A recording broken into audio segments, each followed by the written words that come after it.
Warning. This program contains strong language, auditory violence, and mental nudity. It is intended only for mature audiences. Listener discretion is advised.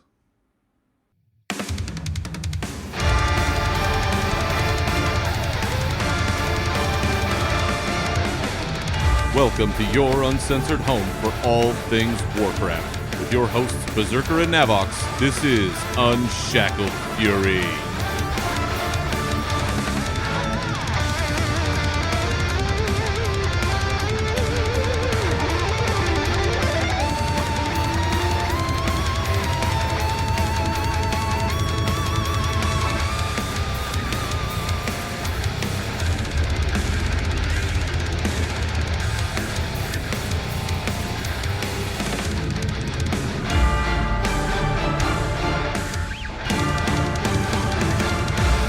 Everybody, happy Noble Garden to you all. Welcome back for episode 51 of the Unshackled Fury podcast, your uncensored home for all things Warcraft. I am your host, Berzerker, and with me as always is the Elizabeth to my Philip Jennings. He is Navox. Welcome back again, sir.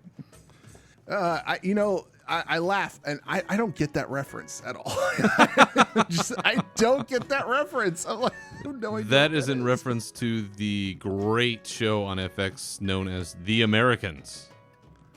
Oh, okay. I used to watch that show. Okay, now I know. All right, cool. You're the badass chick on that show that just absolutely wrecks house. That show is good. I should go back and rewatch that because we never finished that series at all, and it actually is a really good series. You need to watch the rest of it.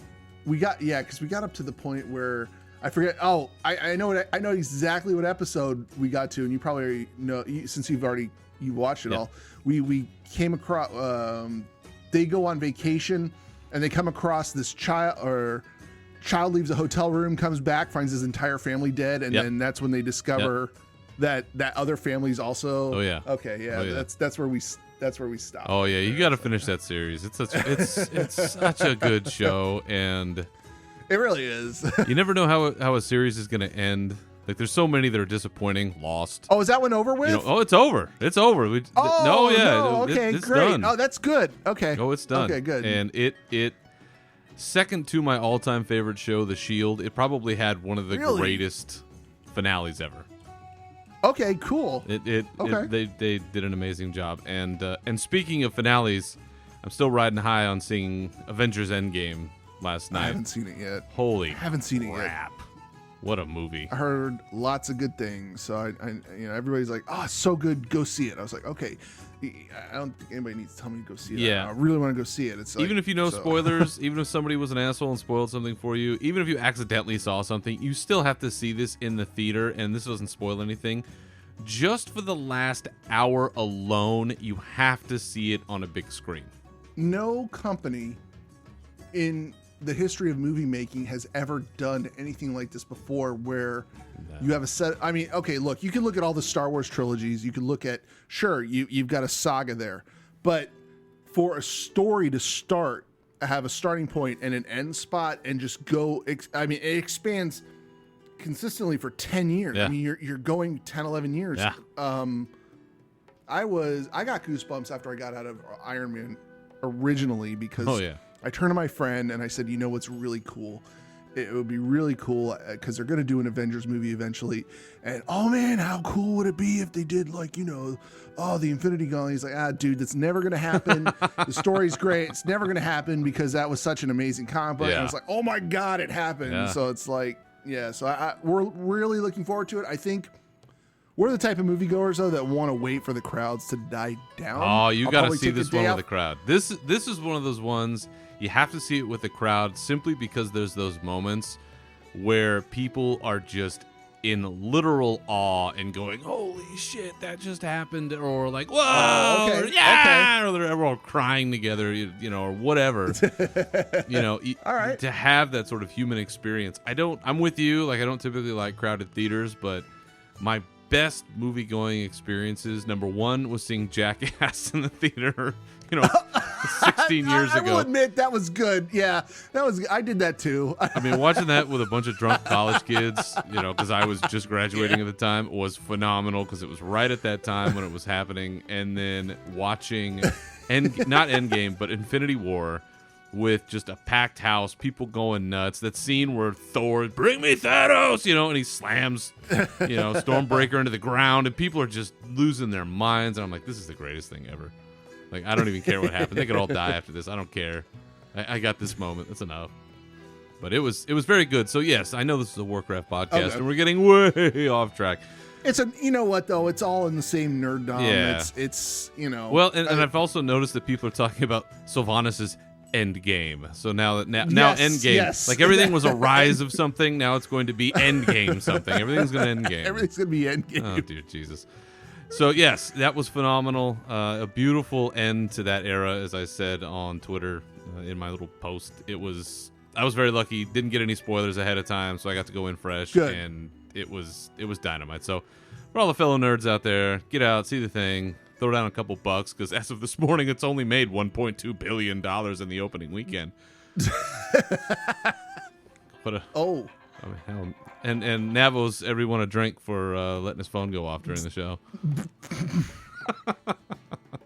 It's my brother's birthday. I called him and I couldn't get him on the phone. Doesn't so he know that you have an award-winning podcast to record now? He just called me back and I hung up on him. I got to call him back after the show, wish him a happy birthday. Listen to the show. Happy birthday, Ryan. Oh, my God. Well, enough about me. How has your life been since we were last here on the show, sir? It's been really good. We've been in game. We've been raiding heroic Crucible of Storms, and we finally got ahead of the curve there. Nice. And I will say that raid is a lot of fun. And I've been our tank had to take a break, so I've been standing in tanking with Lonnie, who's the main tank, and we've been going through Dazara lore, and the tanking in Dazara lore is I'm just gonna say it's a little boring, it gets a little boring at times. The tank mechanics in Crucible are a little bit more, I don't know, I guess it's a little bit more engaging, a little bit more fun because there's always a tank swap. Okay, so the basic of tanking in World of Warcraft, tank swap mechanic, watch your partner's debuffs, buffs, whatnot, know when to taunt. And then and then in this one, you get to use a tanking staff. You get the staff or trident, and you throw it down at certain times. And the whole fight revolves around being able to kill these mobs with a DPS weapon, but like you kind of want to time it so that you throw your tank weapon down or your tank shield down at the same time, so the whole group doesn't get all damage at the same. It helps with the damage reduction and whatnot. I don't know. I really like it from a tanking perspective. It's a very, very fun fight. It's a welcome change from Battle of Dazara lore, but other than that, my Cole Tyrion is now 55. Oh, yes. So he's halfway to your heritage armor. Halfway to the heritage armor. So I have, and it's never changed. Whenever I level a tune-up from 1 to 60, I do one to usually 50 to 52, 53. This time I went to 55. I do it on Eastern Kingdoms. And then from 50 to 60, right now it's going to be 55 to 60. I take them over to Durtar, or not Durtar, I'm sorry, the other side. We've got Eastern Kingdoms and we've got... Oh, you're talking about the Horde side. The Horde side. Anyway, I take them up to Winter's Grasp, and I always finish it out in Winter's Grasp. I always do it there. I love Winter's Grasp. It's such a fun zone. Winter Spring? Winter Spring, thank you. Winter Spring. I always take them to Winter Spring. That's it. That's my end game from 6 to over 60. On that's Kalimdor. Kalimdor, thank you. Jesus, that was just like on the tip of my tongue, and I couldn't spit it out. I was like, I'm sure if I played Horde enough, it would be there, but I'm always in Eastern Kingdom. Listen, it all blends together at some point. Exactly. So I'm in the home stretch there, and then I'm trying to decide, now Blizzard's given us this whole thing of like, well, now you can take them, you can go right to Wrath from 60. You don't have to do Burning Crusades. But I'm like, yeah, but I'm one of those weirdos that actually likes kind of some of the stuff in Burning Crusade. Like, I like Terracar Forest. That is one of my favorite zones just because the music is so nice. It's a very relaxing zone. Yeah. You know, you go kill the bird people and slaughter some Arakoa while you enjoy the sultry sounds of the soundtrack. That's exactly it. And then other than the WoW stuff, wife and I celebrated 11 years, our 11-year anniversary. And, congratulations. Thank you. And we decided to take a little day trip over to Epcot, and we managed to schedule dinner at it was a random time to schedule dinner, and we were able to watch the Illumination show from where we were eating dinner. So It was like right there on the water. So we didn't plan any of this. We were just planning to go. We said, you know what? Both sets of family are sick at the time. Let's just pile in the car, go over to Epcot, grab some dinner. It's the Flower and Garden Festival. And I'll post some more pictures so people can see what that is. And I'll link the show with that. So, but other than that, it was fun. It was a fun time, getting out of Warcraft, go and do some real life stuff with my wife, Geek Chic Lisa. IRL? IRL, But other than that, I mean, that's the majority of stuff that's been happening in my neck of the woods. How about you? What's been going on in Berzerker's world? Well, little of this, little of that.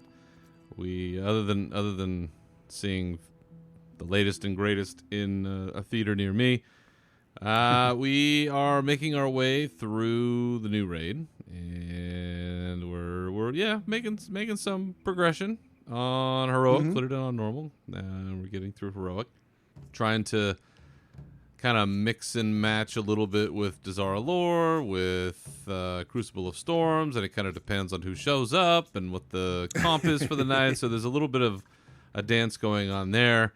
As we've discussed previously, still kind of trying to figure out some medical issues outside of Raid. I had the pleasant experience of once again being shoved into an MRI tube, which I imagine has got to look hysterical when they do it to me because, I tell them, I'm like, listen, like, you people are doctors. You look at me. I'm a big dude. I need some space. And they're like, nah, you'll be fine. Just jam his ass in there. And I swear, I basically have to curl up like my arms so they come forward. Oh, and God. And it's like I don't know. It's like I'm trying to make my boobs touch. And then they squeeze me in, so it probably looks like a sausage trying to be shoved back into the casing as they kind of like jiggle me around a little bit. Oh. And then my arms are like pressed up against the outside of, the inside of the tube, but the outer walls, and it like heats up, so it like burns on my arms. And I'm like, guys, this can't be right. They're like, nah, you'll be fine. Just don't move. Oh, Jesus. I'm like, okay, sounds good. So, yeah, so we'll live through that. That was the highlight of the week outside of Raid. Did find a few interesting things about my spine, which we didn't know before. So that's going to be fun. And you'll probably still hear me bitch and complain about it here from time to time. But hopefully, listen, it's just part of getting older and stuff happens to you, and then other stuff compounds these issues. And, I think that's why I've always appreciated having things like Warcraft in my life where I can kind of escape that shit for a while and be like, you know what? I'm going to go make something else feel my wrath for a little while I try to just lay on my desk and try not to die. So that was kind of the highlight. And leveling slowly, and you caught me while I was doing it, I think, my Dark Iron Shaman, which that's right. It's a weird experience for me, let alone not being a warrior, being anything but a human warrior. All I've been for 13 years. So I'm race changing the minute I get oh my God, I am so race changing my human right when I hit. Once I get the heritage armor, I am race changing. Yeah. So yeah. It's good, and I think what's kind of funny is that over time, your playstyle changes to a degree, or the things that you're interested in change depending on where you're at. And I've really been level averse. Like, leveling has not really been a thing for me. It's why I don't have any alts leveled max level or anything like that, because it just I have not typically enjoyed the grind, but here I was. Right. I understand you don't enjoy the grind. Yeah. Yeah. And here I am in the wetlands. I'm in Menethil Harbor, and I'm with this little dark iron shaman guy, and we're going around and we're killing sharks and getting crab meat or whatever the fuck it is we're doing. And I'm like, you know what? This is kind of fun again. I'm enjoying this leveling again. Like, this is a weird experience for me. So I don't know if I'm having like a midlife crisis, and this is, instead of going out and buying a Corvette, I'm just like leveling again. I guess there's probably worse things. My wife will be much happier that if I'm going to have a midlife crisis, that's what it is. But yeah. So that was good. But enough about all of this nonsense. We have a very important rage item this week. And it's part announcement and part regurgitation of a previous argument that we have put out there on Twitter. So why don't we go ahead and jump into our rage? Let's rage. So people who have listened to this show, people that follow me on Twitter, at Berzerker Rage, and people that follow you, at NAV_OX on Twitter. You may have seen that I have talked about several times and retweeted and commented on and liked and blah, blah, blah. The fact that one of the all-time greatest heavy metal bands, Amon Amarth, has a new album coming out this week, May 3rd, and it is called Berzerker. That's right. Yep. An album called Berzerker. It's I could not have asked for anything better that one of my favorite bands chooses to name their greatest album. I'm sure, even though I've only heard 2 songs, they've been great, but I'm sure it'll be the greatest album ever after sort of my online persona. Of course, it wasn't after that. We all named it after the same thing, which is the great Viking warriors of days gone by. But here is the reason what we're talking about this today, and the reason that we're raging is that for the cover art for this fabulous album, and on the shirt, the art for the t-shirt that they did as part of the combo giveaway super prize pack that Samwise Didier did the art for, there's a guy and he's got these axes and he's all badass and he's all warrior-fied. And what's he wearing on his head? He's wearing the traditional, what they call the Berzerker, the root of Berzerker is bear shirt. Anybody ever wanted to know that? Which doesn't sound all that scary, but what you have to realize is what they mean by that is basically it's like they took the head of a bear and the cloak and they put it on top of their head and they wear it like a shirt. So they look like big bears and they're raging and they're going crazy. It's the all-time quintessential warrior look. And do we have it in Warcraft, Nav? No, we don't. We don't have it. Can we transmog into one, Navox? No, we can't at this time. Have we put this out on Twitter that we should be able to? Multiple times. Have we received a response from Blizzard? Kind of, sort of, but yeah, I mean, they're going to let us take our shirts off in the next, what is it, 8.2, right? That's about it. So what you're saying is that we have been ignored in our pleas to wear a bear shirt. Pretty much. Yeah, because, I want that look. They give us and this goes along the same lines as for example, some of the models that they put out there for, I'm not going to jump topics, but I am going to say that, you have like the orc, for example, that the little orc statue that they're doing for BlizzCon. There's a little orc statue. He's got plate shoulders on. He's got these plate wrists on. He's holding an axe and he's got a bear shirt, right? But, that's what we want. We want that look. We can't do that look in game, but I also want that leather helm.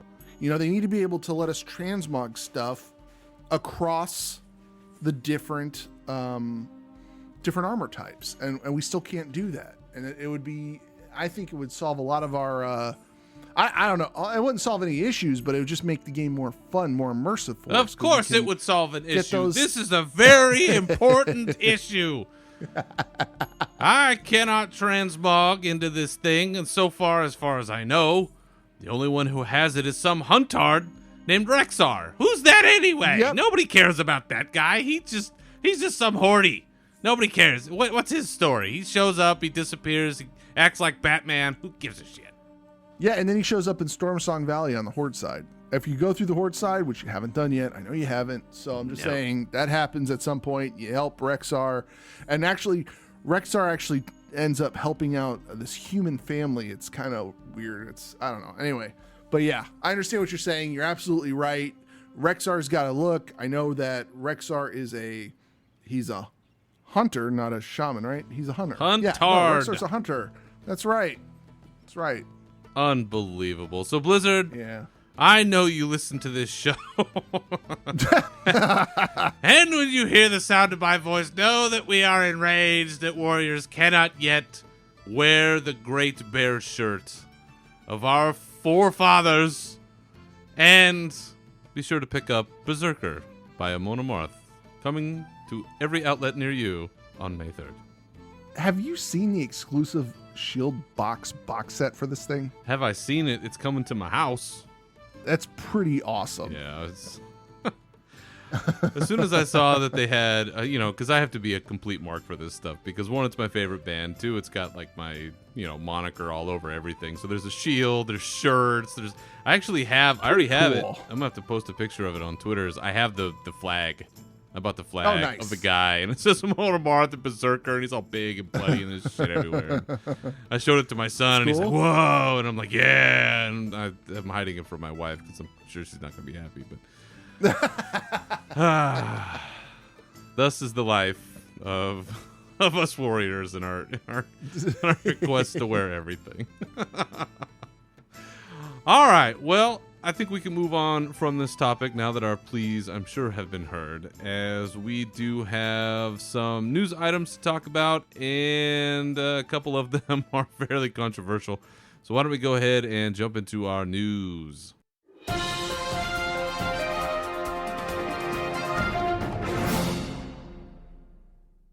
So first and foremost, since we've been here, you did talk about this a little bit. We do have a new raid, Crucible of Storms. It's out. It's our 2-boss raid, and we've both had a chance to jump into it at this point. So now that we have, sounds like we've kind of given some of our impressions. But overall, it's a 2-boss raid, which, can be a little brief, depending on the difficulty level. So now that you've got your ahead of the curve achievement, do you think it hit the sweet spot for that?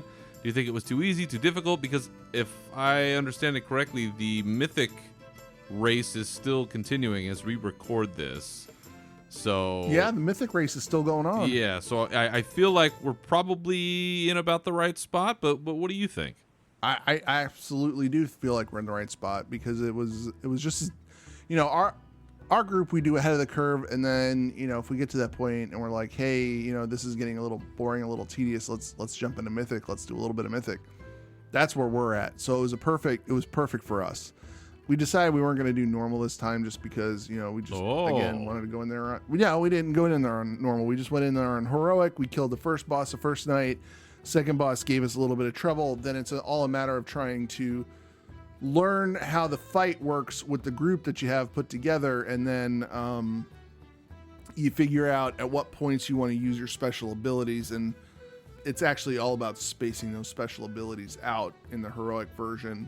Yeah. I haven't done the normal version, but if you blow your load, like there's a couple different spots where I'm going to hit the tank thing and I'm going to do the DPS thing at the same time. You don't need to do that like the first round from the first transition, phase 1 transition where he runs off and you have to kill those two things. You don't actually have to use the tank thing. You can just you can always blow your load. Just exactly have the DPS go nuts and have the healers heal up and then just save it. But yeah, I actually like it. It wasn't, what was really nice about the fight was you walk right into the first boss. There's no trash for it whatsoever. Yeah. And then on the second half, there's fun trash because the mind control thing's kind of fun because it marks everybody for PvP.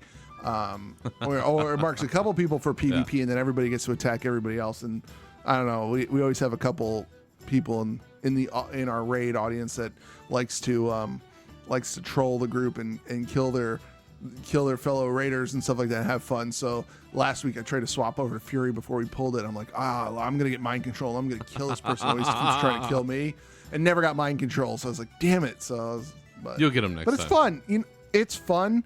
It's a nice change of pace. I'm glad that Blizzard put this out there. I'm looking forward to, I love big, vast raid instances. But I'm also down for these little 2 boss deals. I like them. So, I mean, keep them coming. I'm not going to complain about it. Yeah, it's nice to have a little palate cleanser when you've been banging away on something. Because I know for our team, we're getting near the end, but we still have a couple bosses left on Heroic Dazar'alor. And, there just comes a time. It's tough. When you have a raid that is, let's say 8, 9 bosses or beyond, I mean, that's a long time to sort of maintain that focus. Oh, yeah. And it's nice to be able to have an option to say, you know what? Maybe we'll peel off and do something else tonight. Maybe we'll try something different tomorrow, or, vice versa. Because just to have a little bit of refresher somewhere else, or to try to kind of mix it up, because we all know this. As Raiders, you're staring at the same thing over and over and over and over for hours on end. It becomes tedious to the point of I wonder what I can stream on Netflix and not tell my raid leader about.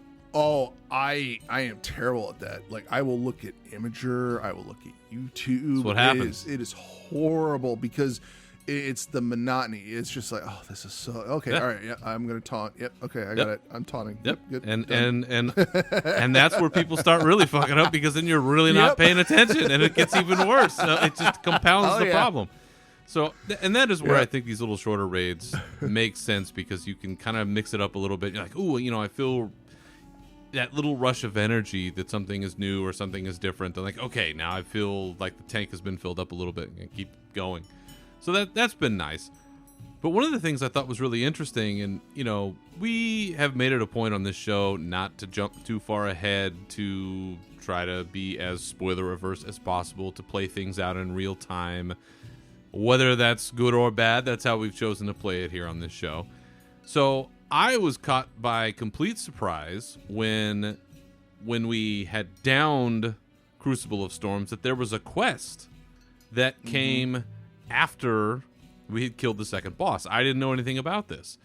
So for those of you that haven't killed it and you want to be surprised, you may need to fast forward for a couple of minutes. But this is out now, so we're going to chat about it. Essentially, the Xal'atath weapon is there in the fight for the second boss. It's there in a form, and it comes into play with the fight itself. But depending on whether you are Horde or Alliance, there is a slightly different quest for you at the end of the raid.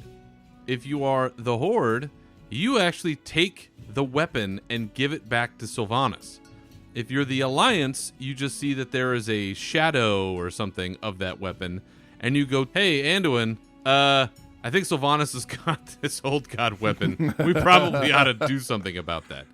We're a little bit late. Sorry. Yeah, so I guess somebody from the Horde snuck in and took it while we were, I don't know, taking screenshots or something of our kill. So this sets up, obviously, the next stage of where we're going. We know Rise of Ashara is coming. We know Ajara is the last boss of that raid, or at least that's what we know as of now, unless there's some kind of secret mythic boss, which they might do. So again, Sylvanas escapes, does her thing. She's out there doing something. Anduin's trying to figure out, okay, how do we play this? How do we respond to this? What do we do? Nav, in your opinion, looking at everything that's transpired up to this point, now that Sylvanas has her hands on an honest-to-God, old god-powered, infused weapon, where do you think that's going to take us next?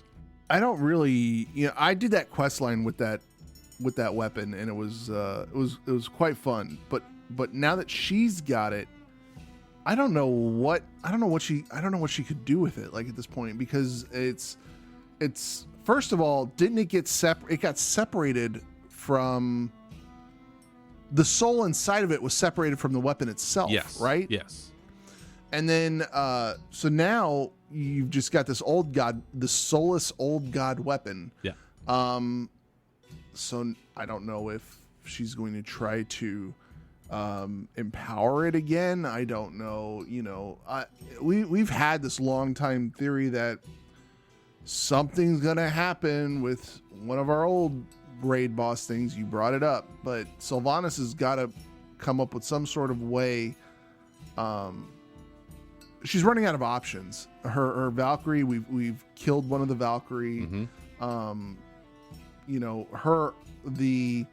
The Horde slowly, but at this point I can see them kind of like, I don't know, turning on Sylvanas a little bit, going, hey, you really don't have the Horde's best interest in mind, and she's got to have an escape plan. And to be quite honest, I don't know what you could do with that blade. I don't know, unless she knows how to empower it with somebody. But again, then who are you going to empower it with? Well, it should have some kind of power left in it, right? I mean, old god touched stuff is kind of always old god touched stuff, right? I guess so, yeah. And I don't know if escape is really her plan. And I've been thinking about this and going back to the Warbringer short for Ajara. Yeah.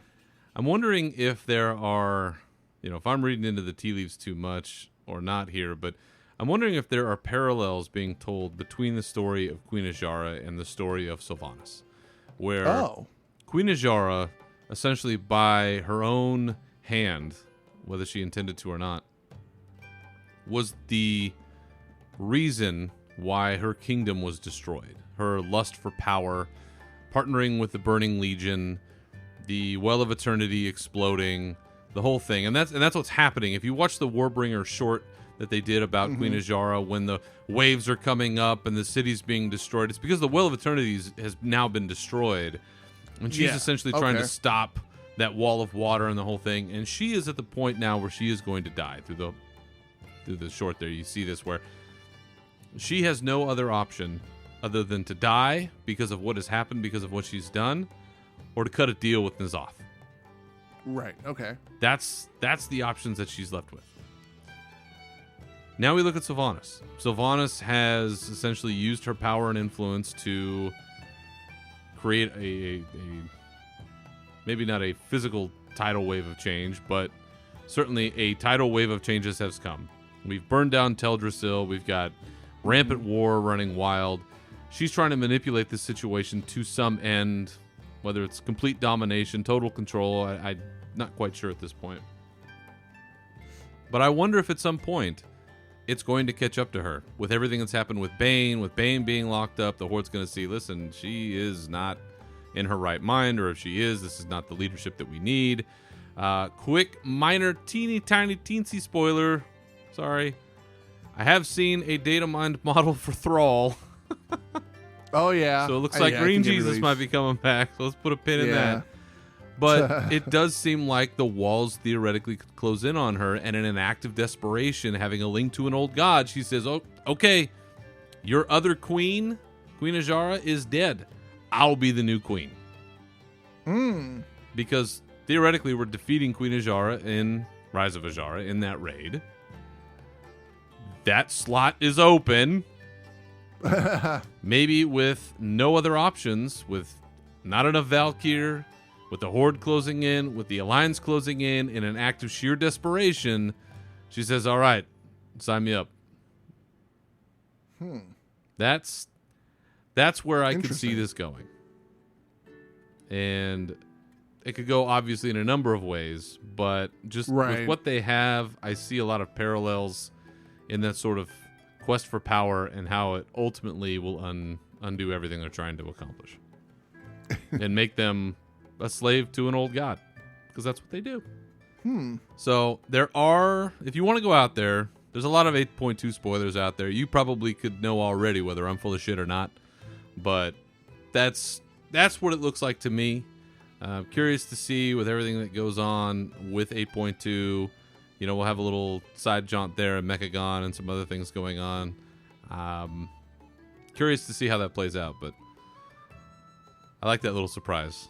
I was happy to see that little exclamation point pop up at the end of the raid. I was like, ooh! What's this? So, moving on, probably to the bigger issue that people are wondering why we're not getting to this first. BlizzCon tickets have finally been announced. BlizzCon is in fact happening in 2019, as I predicted. I know that there were some naysayers out there that didn't think BlizzCon was going to happen. BlizzCon is always going to happen, folks. They have to do it at this point. They have trapped themselves. They can't get out of it. So BlizzCon will be happening this year, November 1st and 2nd, at the Anaheim Convention Center, the place they've been having it now since time immemorial because they need a place that's that big. It's freaking huge. The tickets will be going on sale May 4th at 10 a.m., second round May 8th at 7 p.m. We have 3 ticket prices this year. We have the sort of regular, normal, whatever ticket, sort of the base level ticket, if we want to call it that, for $230, which is up $30 from previous years. What they're calling this is sort of a premium pass, right? This is the portal pass, the BlizzCon portal pass, which is going for $550, and the charity dinner ticket, which is $750. Yeah, so be prepared to plunk down some money. The tickets themselves are being sold through a different format than in years past. They're going to be selling them through a company called Access, which also has a pretty good TV channel if you ever got to see that. They will be doing something quite different than what we've done in the past, where instead of having to refresh the page, and the whole deal, you're actually going to have 30 minutes prior to the sale time to get into a waiting room, at which point people will be chosen at random to pay for the tickets, to buy their tickets. You'll have 7 minutes to buy the ticket once you are chosen. But that's how they're going to be doing it this year. So with all of that being said, Nev, I know, as always, you have your fingers on the pulse of the community. What are people thinking about the changes this year to the tickets and the ticketing system? So, for one, I think a lot of people were kind of upset about the price going up from $200 to $230 for a regular ticket, and seeing the $550 and $750 for the charity dinner. I think people were saying, well, if I pay $550 for the premium, does that mean I'm not going to see any devs if I pay the $230 for the regular one? And a lot of people are like, wow, Blizzard's getting greedy. It's not, I don't think Blizzard's getting greedy. I think it's just that the demand is there. So the price is going to go up as long as people are, going to show up for BlizzCon. Blizzard can set the price to whatever they want for the ticket, and people are going to pay it. So sure that there's a lot of people that are unhappy for that. I will say that after looking at the demonstration for Axis for their waiting room, it certainly looks to serve the community a lot better than what Blizzard has used in the past, where the bots and the scalpers were all getting these tickets prior to the regular fans getting these tickets. I think that's a welcome change. I think it's going to work out a lot better. We'll have to wait and see what happens there. The price also, I got to see the price also includes, I know it's not that big of a deal, but it is to me. I like these little figures that you get with the when you get to buy the ticket, you get to select your figure. I think the artwork on the little figures are pretty cool. I think I wish I could get both of them, but I'm sure they'll be on eBay. I'll probably end up, last year it was a Win Nav's BlizzCon virtual ticket. This year, I think I'm probably going to hold on to my ticket for the virtual ticket this year. We'll see, but we might just have to give one away for the hell of it then. Exactly. And I'm still holding out that I think Blizzard will probably include like a mount. But this, I mean, if you're going to go to a BlizzCon, this probably will be, since there's nothing being released at the end of the year. It's an announcement year, so they'll probably have an announcement for everything, so they need to have a big year this year. Yeah, I think, definitely. As we've talked about, on the heels of all the negative shit that's happened, they got to do something good. And for the folks that haven't quite seen it yet, the figures that you're referencing are essentially giving you an option of 2 statues. So for the tickets this year, when you buy a ticket, they're giving, along with all the other stuff that you get to choose one of 2 statues: an orc statue, kind of in the classic orc gear, and a human and sort of the classic footman armor statue. So you have to choose one of those when you pick your ticket up, or when you essentially buy your ticket. You have to select which one you want, and then you'll pick it up, I guess, later on. No, they'll mail it to your house. Like, they're going to mail it out before. Are they mailing them prior? Yeah, what I read about is they're going to mail them prior to you even going to BlizzCon. Nice. Like, they're going to get shipped to your house. Yeah, so right on. And they do look pretty sweet. They look like kind of, I think there's one that they did that was one of Gan Greymane that's kind of in this style, if you want an idea of what this looks like. Oh, that's right. Yeah. Yes, that's it. Yeah. Yep. So I didn't see like a dimension to see how big they are, but they look like they're a pretty decent size. I like them. I would get that Alliance Soldier one. Yeah. I like it a lot. It does look pretty sweet. So yeah, so we've got 3 tiers of tickets this year. The regular BlizzCon pass. So here's what you get: you get a live event ticket, you get whatever in-game goodies, as they call them. You're gonna get, whether that could be cloaks or banners or mounts or whatever they choose to do. There will be the statue, and there will also be access to what they're calling their pregame festivities. It's going to be, for the first time, an event that Blizzard is going to put on the day before. Yeah, from 9 a.m. to 5 p.m. Yeah, so this is something that they haven't done before. On Halloween, no doubt. Yeah. So that's another reason why people are kind of pissed off, was because it was happening on Halloween. Yeah, we'll get to that in a minute. Yeah. So they're going to be running this sort of day-long get-together on Thursday before the convention. If you've never been, the convention runs Friday and Saturday, so Thursday they're going to be doing something. If you get the Portal Pass now, so if you want to pony up the extra couple $100, here are the extra things you're going to get.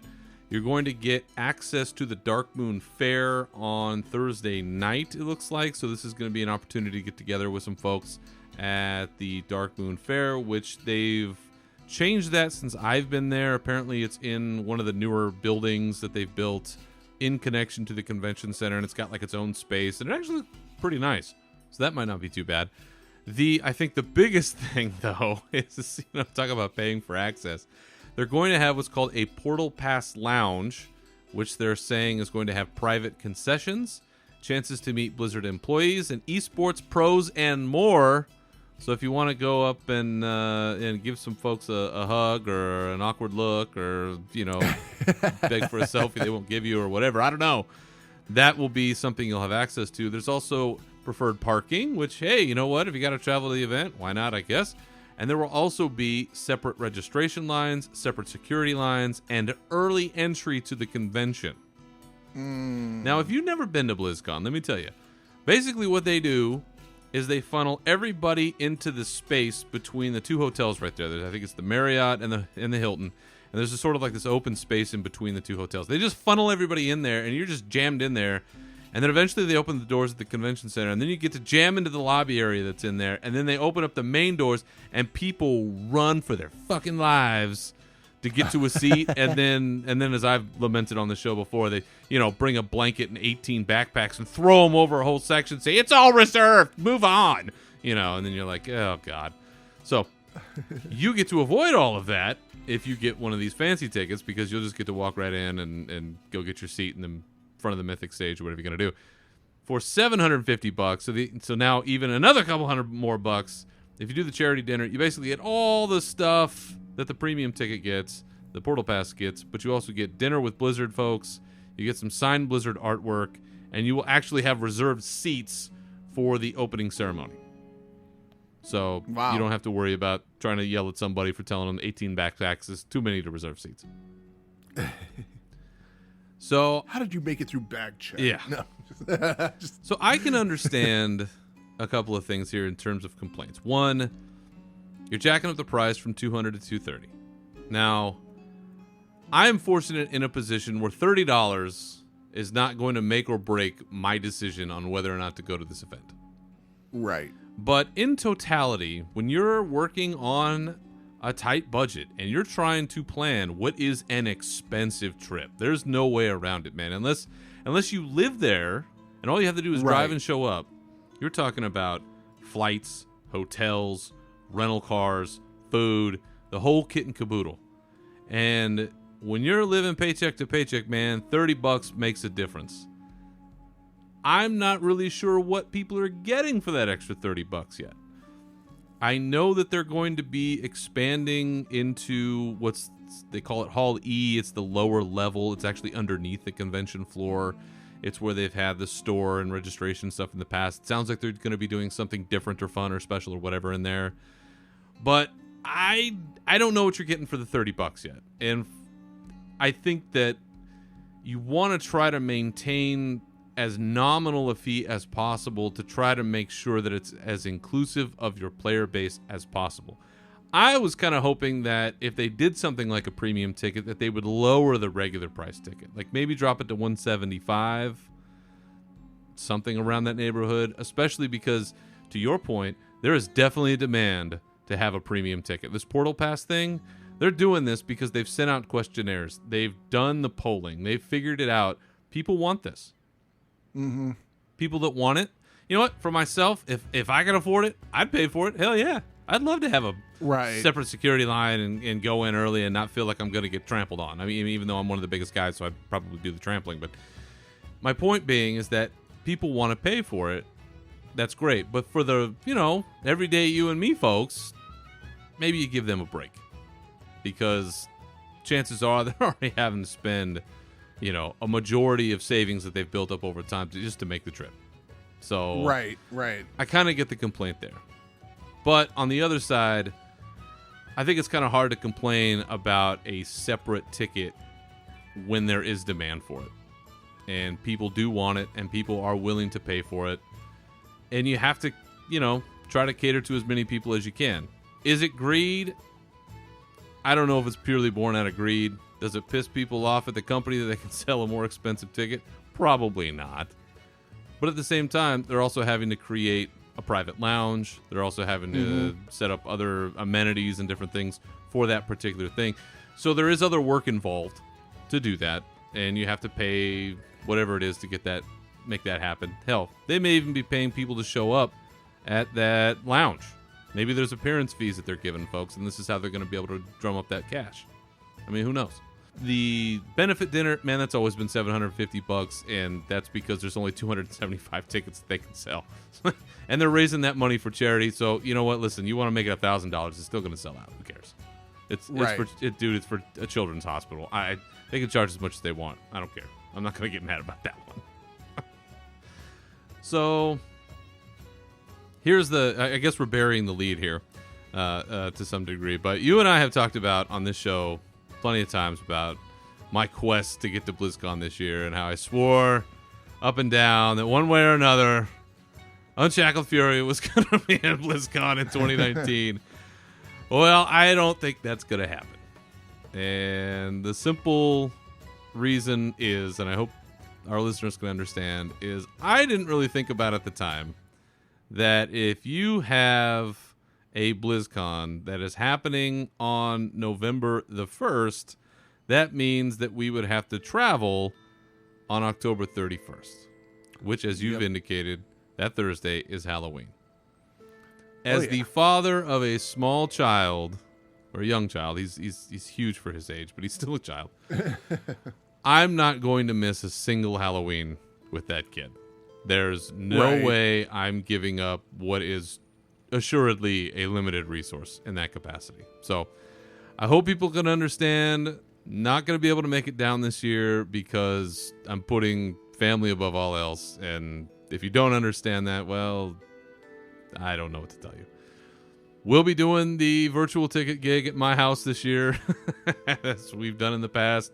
The Berzerker compound will be hosting another media fair as we cook up giant steaks and God knows what else and get reckless over here. As you've indicated, we probably won't be giving away your virtual ticket, but we'll do something. We'll have a giveaway. We'll do a contest. We'll do something. But, we're always looking forward to BlizzCon. BlizzCon's going to be, I think, this year a great event, as we've always talked about. Controversy aside, I think they're going to try to do as much as they can to put as much as they can into this one to make up for essentially all of the bad juju that's happened since the last one. So that's the latest about the BlizzCon tickets. If you're going to make it down there, you're going to have a blast. if you can find a way to make it work, it really is one of the greatest times I have ever had.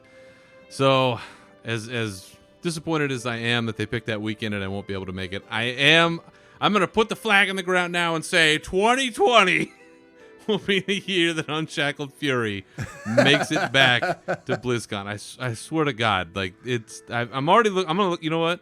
We're gonna do this. We're gonna do this now. I'm not even gonna edit this out. I'm gonna look at the calendar right now. I'm pulling up the calendar on my phone. Hold on. You're like, I'm gonna. We're gonna. All right. So let's do this. And by the way, when you and I were talking about this, I had a feeling ultimately that it was going to be the weekend of the 1st and the 2nd. One, because it was the only weekend. It was the second of 2 weekends in a row that the Anaheim Convention Center wasn't booked this year, which I assume is because they have to have that week before to get everything ready. If you went to the Hilton website, you could not reserve anything for that weekend. Oh. They knew. Interesting. So they knew. Okay. So looking at next year's calendar, so November of 2020, the first Friday is the 6th. So the 6th and the 7th of November works just fine. Now, I wonder if you schedule it like right now. You should just schedule every weekend at the Hilton, just so that you have. Well, as a Hilton Honors member, I should be able to get into anything. But yeah, that's definitely where we're gonna go. So if it is November 6th and 7th of 2020, Unshackled Fury is gonna be there. God damn it. All right. So one more thing before we go, and this was kind of a big thing for us, is there was recently a 3-part interview released on The Instance, which is, for anybody that doesn't know, that's the podcast done by Scott Johnson about Warcraft and gaming and a whole bunch of other stuff. And this has been going on. He's like the godfather of podcasting for us at this point. Yeah, pretty much, yeah. So he did a 3-part interview with Chris Metzen. It was split into, about a half hour, and an hour, I think, with the 3 parts. Yeah, yep. And unlike some of the other interviews that he's done in the past, this one was probably, well, I don't know if it's probably, I'm pretty sure it is, the most comprehensive This Is Your Life Chris Metzen piece I've ever heard. Yeah, absolutely. And it was essentially 2 hours of Metzen just brain dumping where his life has kind of been, since he was a kid, sort of his upbringing, what it was like for him growing up, his relationships, his drive, his interests in different things, and kind of this life story of where Chris Metzen came from, his experiences, both personally and professionally, and kind of leading him up to a great extent through, as far as I can tell, just recently, with he and his wife, Kat Metzen, buying their dream home and moving into this place near his ex-wife where his kids are all the time, can be in this neighborhood, and this whole great thing.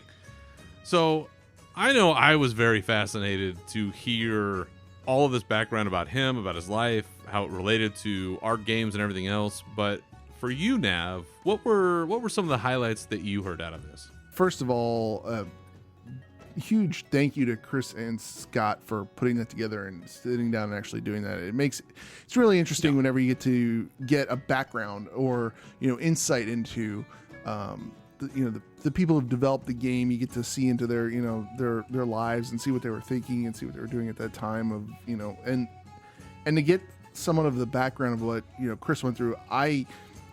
He's only 3 years older than I am, and it was funny because my life and his life were kind of like from the religious thing. It kind of was almost like a lot of things he said were kind of like side by side, like compared. Like I went to a Catholic.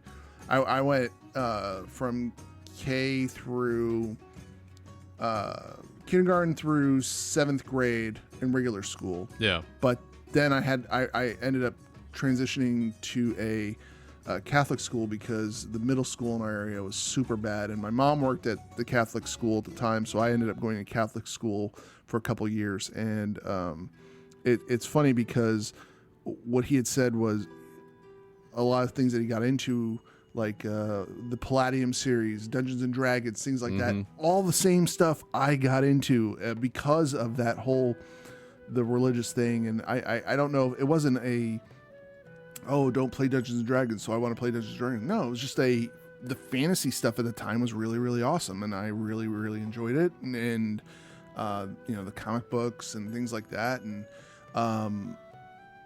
it was just neat to see. It was just nice to listen to and hear. Mm-hmm. There's as separate as a lot of us are. A lot of us come from the same type of, I guess, nerd upbringing. You get into comics, you get into the Dungeons and Dragons. You dabble a little bit in this comic book, you dabble a little bit in that comic book. You have your own little nerd dom that you go to, and you all end up celebrating the same type of things when you're playing Warcraft. But I don't know. I thought it was really neat, and they went in depth with his relationships and things like that, and I found it interesting that a lot of that stuff, it was neat to see how I enjoyed when he goes, when I reached out to Afrazi Abi about a story and things like that, I would email him, hey, here's the idea, and he was being nice at the time. He didn't want to say, hey, no, I don't, reaching a little bit there, but here you go. And then he made it happen with the story of Thrall and, Agra, mm-hmm. I think Thrall's wife was, mm-hmm. and how Thrall, it was neat. So what I'm basically getting onto is it was neat to see how Chris's life story transitioned into the game of how Cataclysm was, and how the story was driven, and how Thrall had the elements ripped out. It's all, go listen to the interview. I'm not doing it any justice by rambling on about it. You have to listen to it. Everybody actually should go listen to it. It's a phenomenal sit down listen. I also learned, side topic, because Scott set up his own instance Discord, so I joined that, and he has a question and answer show, and I actually typed in there, I'm like, does Chris always do his interviews over the phone? And Scott replies, he's like, no, we do that over Skype. I was like, oh wow, I feel stupid now asking. It sounded like, you don't know. It sounds like he's on the phone, so I was like, oh man. But actually, it's a really, really good listen, and an insight into basically the godfather of Warcraft. The mm-hmm. guy who designed the game and story and all that. So everybody should go listen to it. I thought it was funny that he confirmed that specifically the cycle of Cataclysm was going along with sort of the cycles of his life. And I know that there's not a chance in a million that Chris Metzen is listening to this Podunk podcast, but if in any way, shape, or form he gets to this moment, Chris, we knew, dude. We already knew, man. Like, I think that it's one of those things about a community. Number one is you kind of find things out, like, oh, I heard that so-and-so's getting divorced, or these things going on, or whatever it is. And I think this goes to something that he was saying, is artists have their format, whatever that is, whether it's music, whether it's painting, whether it's, in this case, video games, whatever it is, there's that general canvas that an artist is using, and it typically will reflect the state of mind that artist is in. I mean, listen, when we're doing this podcast, it's a reflection of where we are at the time that we record. When Chris Metzen is part of making a game, it's going to reflect where he's at. And I think we always knew, it's like, I think Chris Metzen got a divorce because look at what's happening. The whole world's falling apart. And by the end, it's like, he's got a relationship and they're having a baby. Like, things must be going well with Kat. Like, we knew, dude. We knew. And that's okay. Like, it's okay. We kind of expect that. And in a way, I'm glad that he was pretty straightforward about saying, I probably pushed for a lot of ideas that were just coming straight out of my life and out of my brain at that time. And people were cool about it. And I mean, no offense, dude, but who's going to tell Chris Metzen to shut up? I mean, right, exactly. Like, you are the greatest mind that they have. Like, just let it roll, dude. Let it happen. We're going to do whatever you want to do. But beyond Warcraft, the one storyline actually was so happy to hear about, and it's hard to explain why, because I just love it so much, is StarCraft Heart of the Swarm was an expansion that, I don't know how popular it was or kind of where it stands in the general hierarchy of love of Blizzard games. I love that story so much that I can't ever really put a pin on why or how or what exactly is it, but it's the whole dynamic between Jim Raynor and Sarah Kerrigan, and people used to kind of complain, well, why is this love story such a big deal? They barely knew each other in the first game, and then she pretty much became the Queen of Blades right out of the chute, and then he hated her and was trying to blow her up and spent the whole expansion trying to stop her, and the whole thing, and they have this really strong story between the two of them, this strong attachment, and I loved it, man. Playing through Wings of Liberty and playing through Heart of the Swarm, and then there was some stuff in Legacy of the Void. I really loved it, and part of the reason I loved it was because it felt really real. Like it felt genuine. That's what it is. It felt genuine. There was something about the relationship between Raynor and Kerrigan that just felt so genuine to me, and I could never really put my finger on it why until now. And it's because of this interview when Metzen talked about how when his relationship with his ex-wife dissolved, and then he had to go through the process of reconciling that within himself and then coming to some kind of resolution in the end, you see that play out. And he even says that there's a cinematic, and I know which one he's talking about, where he feels betrayed and how he, tells her we're done and the whole thing. And then at the end, he lets her go and understands that she has to be what she has to be, and he's got his duty to do what he's going to do.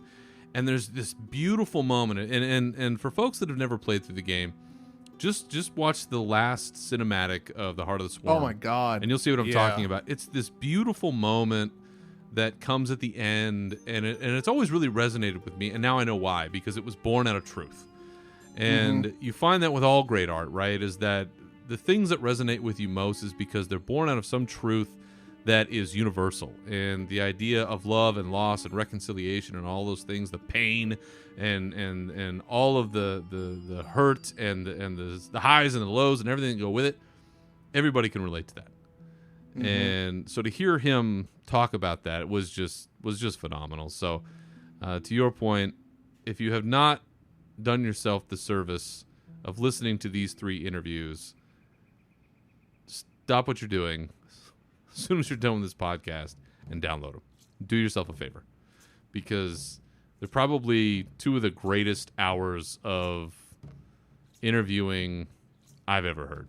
And mostly because, Scott Johnson's a pro 10 times more than I'll ever be, but he does the greatest thing an interviewer can do, which is get out of the way.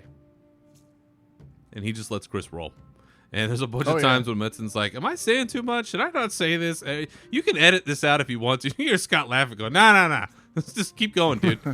and it makes for very compelling listening. So to all you folks out there, check out The Instance. It's a 3-part episode, very easy to find. And I think you guys will be glad that you did if you haven't. And for those that have listened, you know exactly what I'm talking about. And I think we're all the better for it. And hopefully we've all shared some insight into not just one of the great minds of a company and franchises that we love, but some shared commonality, as you said, Navox, between ourselves. And once again, reminding us that we're not all as different as sometimes I think we are. All right. Well, I think that'll do it for this episode. Other than this fine program, where can the good people find you on the internet, Navox? You can find me over at Twitter. I am at NAV_OX. As for me, you can always find me on Twitter at Berzerker Rage, and this show at Unshackled_Fury. And we don't have enough followers over there, so give it a follow, you beautiful people. Feel free to contact this show with your questions, comments, or otherwise at unshackledfuryshow@gmail.com. And you can find this show on SoundCloud, Spotify, iTunes, Stitcher, and Google Play. So once again, thank you for listening. Remember to keep your swords wet and your banners high, and we'll see you next time. Farewell.